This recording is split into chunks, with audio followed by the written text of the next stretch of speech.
দেশের সর্বনিম্ন তাপমাত্রা শ্রীমঙ্গলে, পারদ 8 ডিগ্রির ঘরে। চায়ের দেশ মৌলভীবাজার শ্রীমঙ্গলে বাড়ছে শীত ও কুয়াশা। গত 2 দিন ধরে তাপমাত্রার পারদ নিম্নমুখী। 24শে ডিসেম্বর দেশের সর্বনিম্ন তাপমাত্রা শ্রীমঙ্গলে 8.9 ডিগ্রি সেলসিয়াস রেকর্ড করা হয়েছে, যা সারা দেশের মধ্যে সর্বনিম্ন। শ্রীমঙ্গল আবহাওয়া পর্যবেক্ষণ কেন্দ্র জানায়, শ্রীমঙ্গলে সকাল 9টায় 8.9 ডিগ্রি সেলসিয়াস তাপমাত্রা রেকর্ড করা হয়।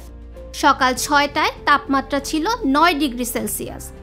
গতকাল সোমবারও দেশের সর্বনিম্ন তাপমাত্রা 10.4 ডিগ্রি সেলসিয়াস ছিল এই অঞ্চলে।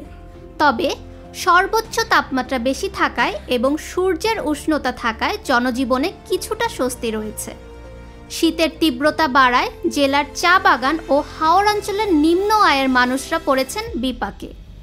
শীতবস্ত্রের অভাবে কষ্ট পাচ্ছেন খেটে খাওয়া মানুষ। জেলা ত্রাণ ও পুনর্বাসন কর্মকর্তা জানান, এবছর 10,000 কম্বল ও 2 দফায় 21 লক্ষ ও 27.5 লক্ষ টাকা বরাদ্দ পাওয়া গেছে। ইতিমধ্যে এগুলো বিতরণ শুরু হয়েছে। ফাহমিদা বিনতে আনোয়ার, নিরপেক্ষ নিউজ ডেস্ক, ঢাকা।